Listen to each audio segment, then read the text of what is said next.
చాలా వ్యతిరేకత ఉంది కదా. కాంగ్రెస్ అంటే వస్తే మంచిగా ఉంటుంది అనేసి ఇప్పుడు అనుకుంటున్నారు అందరూ ప్రజలలో. సో మీరు వ్యక్తిని చూసి ఓటేస్తున్నారా, పార్టీని చూసి ఓటేస్తారా?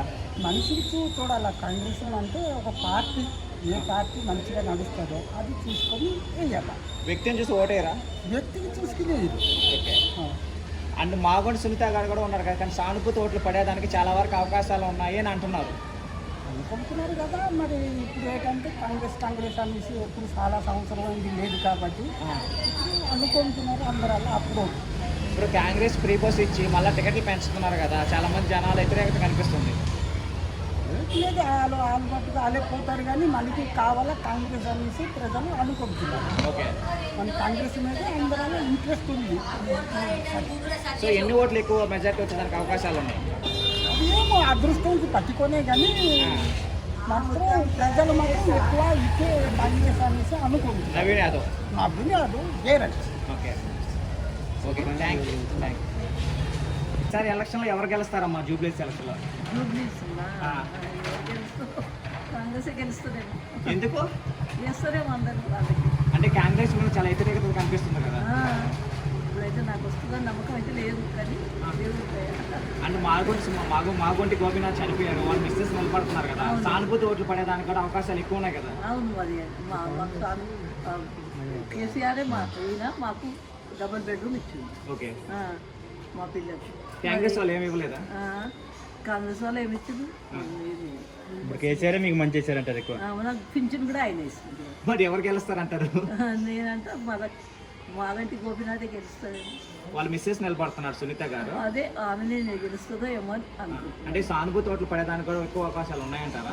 అనుకుంటున్నాను నేను కూడా. అవునా? థ్యాంక్స్ అమ్మా.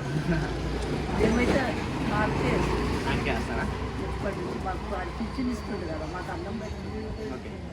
కాంగ్రెస్ వాడు 4,000 ఇస్తాడు, ఏమి ఇచ్చిండు? ఏమి ఇవ్వలేదా? ₹1 కూడా పెంచలే. ఆయనే 2,000. చాలా పథకాలు పెడుతున్నారు కదా, ఇన్ని మీకు వస్తున్నాయా?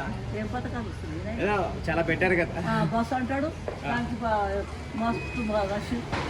అవును, ఇప్పుడు బస్ ఛార్జీలు కూడా పెంచుతున్నారు కదా. పెంచింది కదా ఇప్పటికి.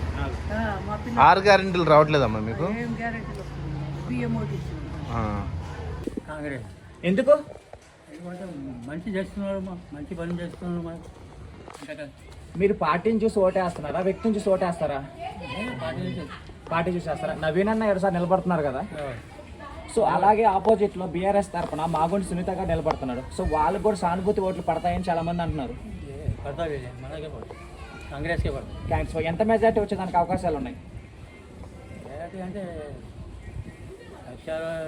పైన 1,00,000 ఉంటాయా? అంత ఉంటుంది అంటారా?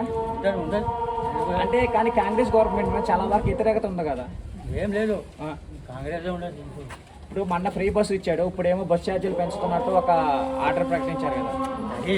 అది వేరే మాట. అది అయితే ఏం కాదు, తప్పగా వస్తుంది కాంగ్రెస్.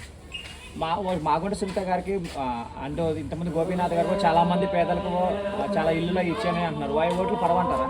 పార్టీది ఏం లేదు కదా, పార్టీ అయిపోయింది. అయినా ఏం లేదు ఇప్పుడు. ఓకే. ఒక ఎమ్మెల్యే వస్తే ఏమో. సో ఈసారి ఖచ్చితంగా Congress. Congress. Okay, thank you.